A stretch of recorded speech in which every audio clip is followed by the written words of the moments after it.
Hola a todos. Esta es la primera vez que hago un vídeo criticando una película, pero como es de un videojuego, espero que no os moleste. Y si os gusta, podemos hacerlo más veces. Me quería sacar esta espinita de encima, ya que recientemente nos vimos la película de Return to Silent Hill. Y... tengo muchas opiniones. Aviso de que este vídeo tendrá spoilers de la película. Y por lo tanto, del videojuego. Además de que es una opinión personal. Así que, una vez explicado esto, empezamos.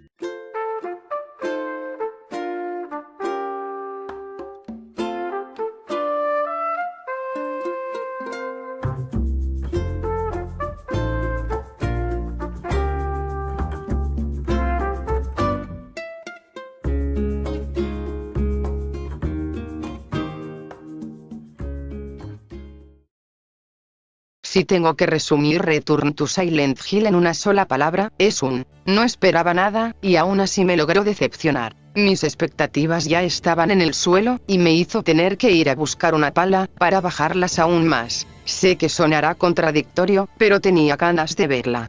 Tanto por curiosidad, como por mero entretenimiento. La primera película, la llegué a ver en mi adolescencia varias veces, y le guardaba cierto cariño. Hace poco la volvimos a ver, tanto para recordarla, como para que Verunor la pudiera ver. Y lo que puedo decir de ella es que, como película de terror, está bien. Se toma algunas licencias creativas que no nos gustaron nada, como el blanqueamiento a cierto personaje. Pero es agradable ver el mimo que le pusieron al apartado visual. Aunque gran parte de la peli, al igual que con la nueva, es ver a la protagonista hacer tremenda gincana por la ciudad. Es perfecta para ponértela de fondo un domingo de tarde mientras haces cosas, o si solo quieres estar tirado en el sofá. Y seguro que si fuera por la cadena de televisión, hasta le cambiaban el nombre a Silencio en la colina, o algo así. Pero ahora pongámonos serios. Otra cosa que tiene a destacar, es que utiliza el soundtrack de los juegos. Y eso le da un puntazo. Si hay algo que odio de las adaptaciones de videojuegos, es cuando apenas utilizan los temazos que tienen y tiran de música de la cultura pop. Si menciono tanto la primera película, es porque, a fin de cuentas, no solo estamos hablando de obras que se inspiran en la misma franquicia, sino que ambas son llevadas por el mismo director. Incluso me atrevería a decir que las intenta conectar. Que por cierto, no sé qué obsesión tienen con decir que la nieve de Silent Hill es ceniza. En el primer juego ya lo dicen. Hablan sobre que el tiempo está raro y que es extraño que nieve. Pero bueno, sigamos con el tema de las películas. Sé que hay una tercera peli, pero aún no la vimos. Y que yo sepa, no está dirigida por la misma persona que las otras. Me gustaría verla, pero Verunor no comparte esa misma idea.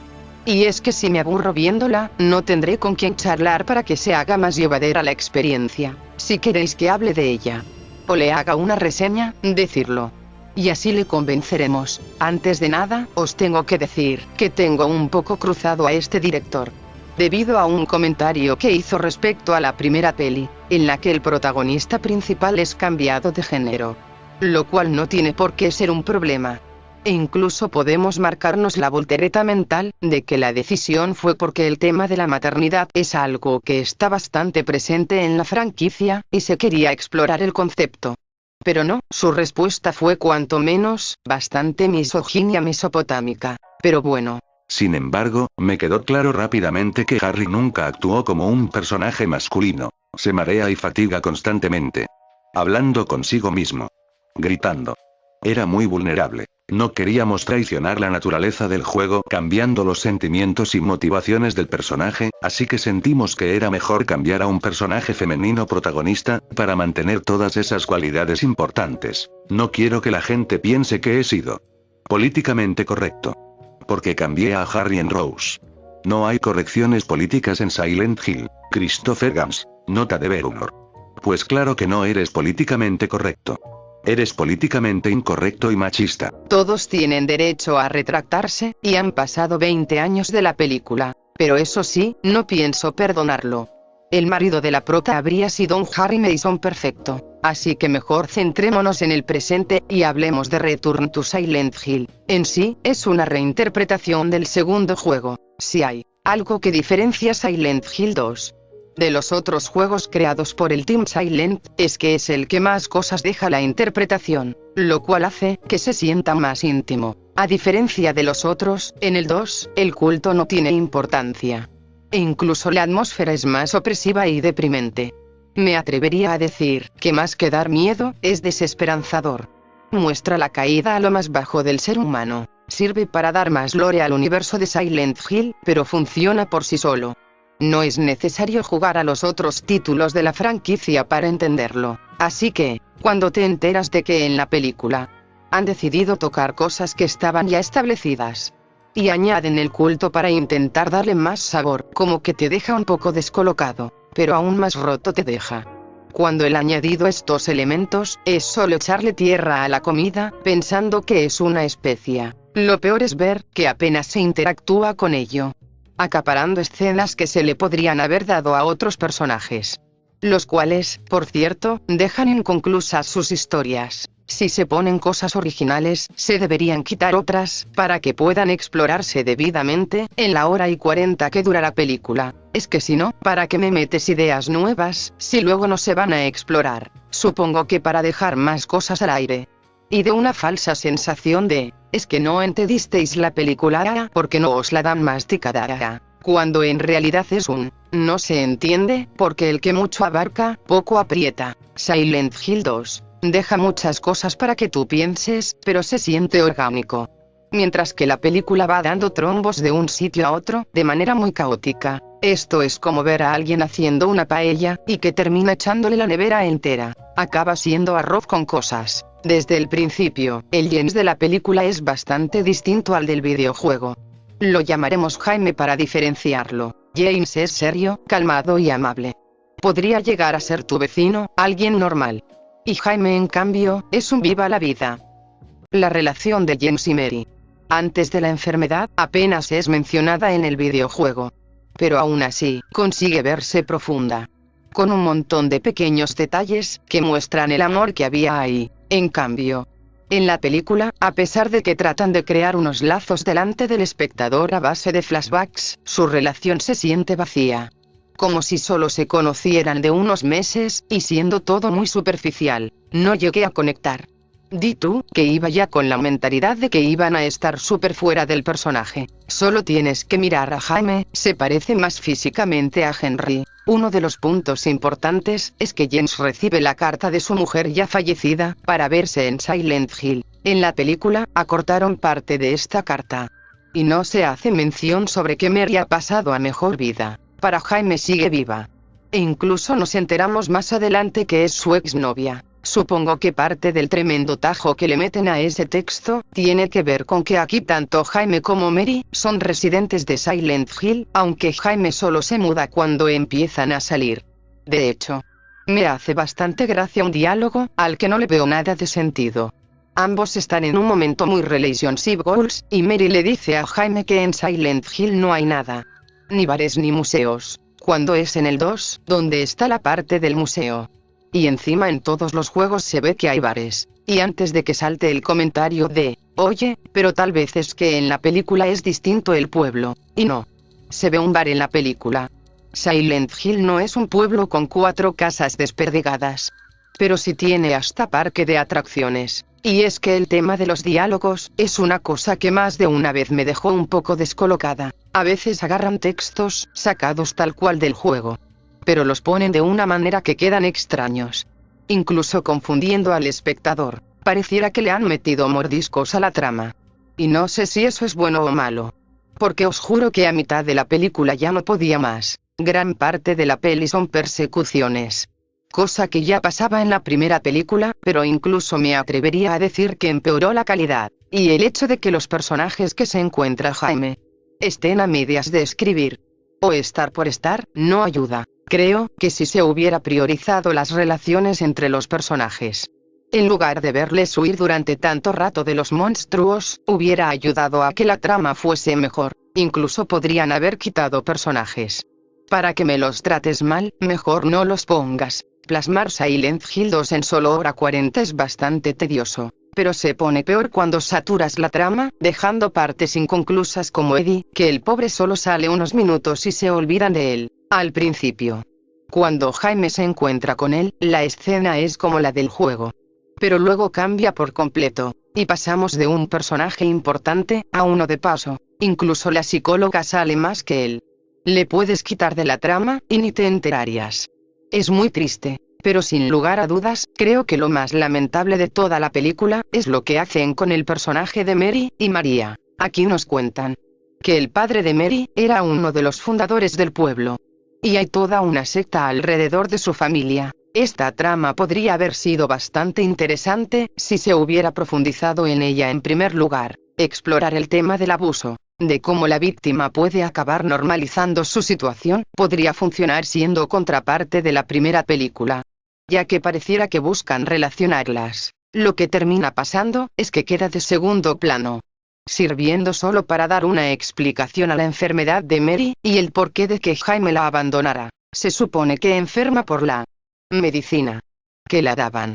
Podría ser incluso una referencia a lo que hacían con la flor Claudia Blanca en el Silent Hill 1, pero yo no puedo dejar de pensar que era por el contacto sanguíneo de los rituales. Me da mucha rabia que no aclaren la razón de por qué se hacían los rituales.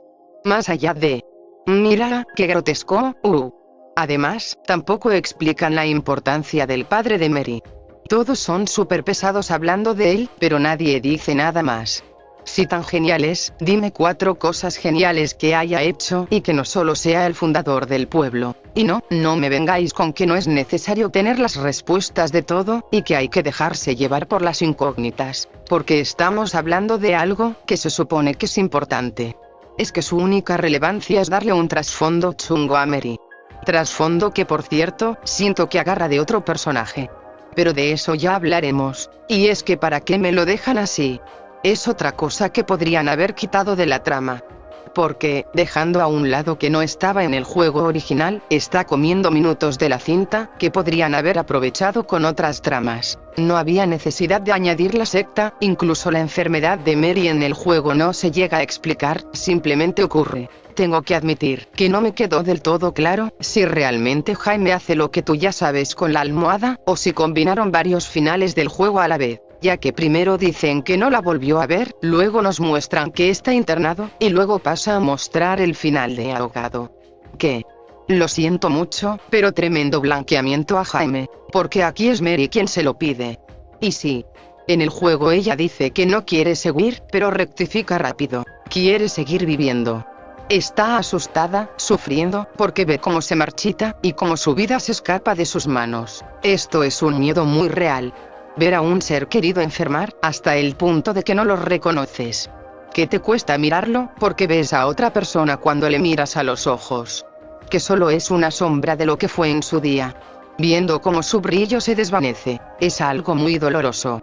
Y también puede ser tedioso lidiar con ello. Tanto desde dentro como desde fuera, pero esa persona sigue ahí. Y necesita sentirse amada y cuidada. Lo que hace James en el juego, es horrible. Es egoísta. Y que aquí lo pongan como un deseo de Mary, es cuanto menos cruel. Y más aún cuando, a diferencia del James original, aquí nos dicen que Jaime la abandonó. No tuvo que cuidar de ella en ningún momento. Te lo pintan como un acto de caridad, cuando en el juego no era así.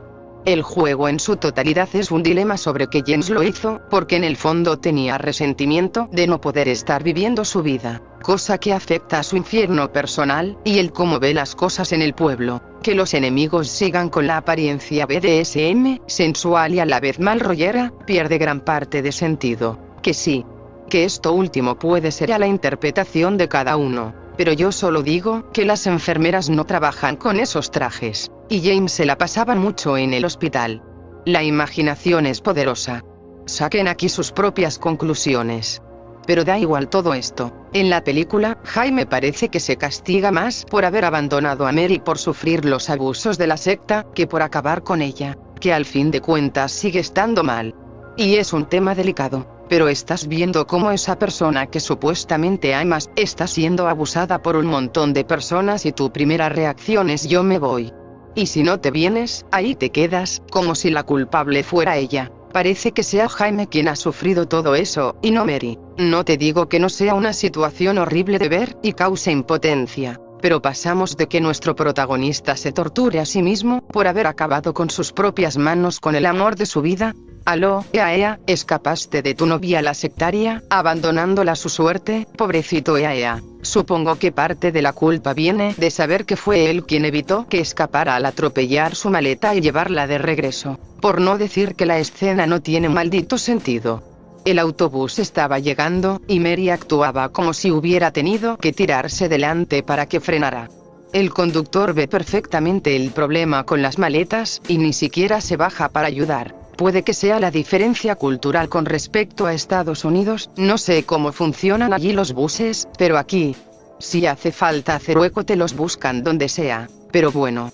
El caso es que en el final termina llevándola a la ciudad como dijo en primer lugar, escapando ambos de Silent Hill, pero como que todo se minimiza demasiado.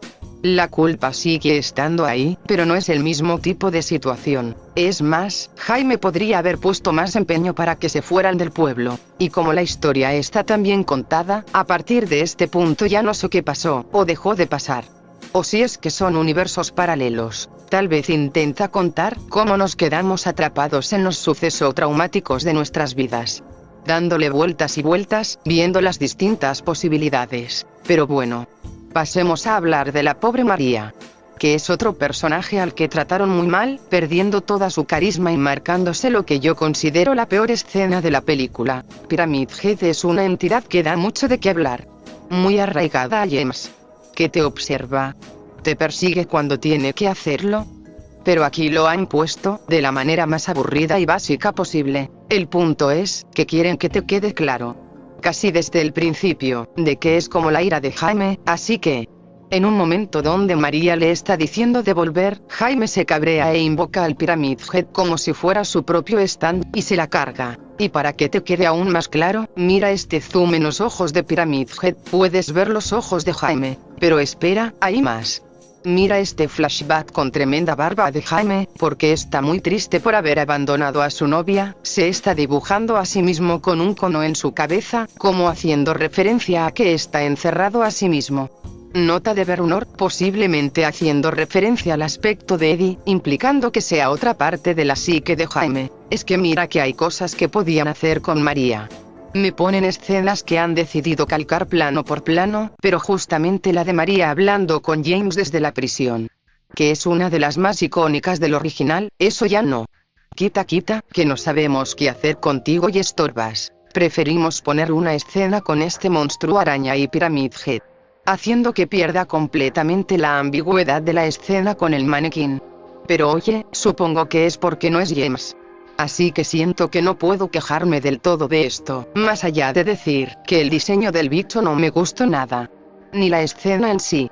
Me sobra y mucho. Bueno. Igual me pasé diciendo que la escena de María era la peor. Porque hay otra que la supera, y es que se pasa por el forro a varios personajes. De nuevo. Porque si a esta película se le da bien hacer algo, es tratar fatal a los personajes. Ángela tiene una escena que considero que lo hicieron muy bien. Que es cuando se encuentra con Jaime en la habitación. En cambio, la parte de Abstract Daddy, cero tacto. Para las sutilezas del juego, la película es Capitán Obvio. Pero para las cosas que sí que necesitan explorar, ya sí eso en DLC. Y luego está Laura. Bueno. Siento que tiraron de ponerla como la típica niña spooky. Cuando la gracia de la Laura original es que se veía normal ante tanto caos. Y no puedo dejar de pensar que esa muñeca que lleva en sus brazos representa algo muy chungo. Pues resulta que han dicho, mira, son todas Mary. Toma ahí. Mary Ángela Laura creen. Solo le falta el Gillespie. Y ya estás terminando la película cuando esto. No sé si lo hicieron por falta de tiempo, o para intentar dar un nuevo giro. Pero lo único que giró, fueron mis ojos hacia arriba.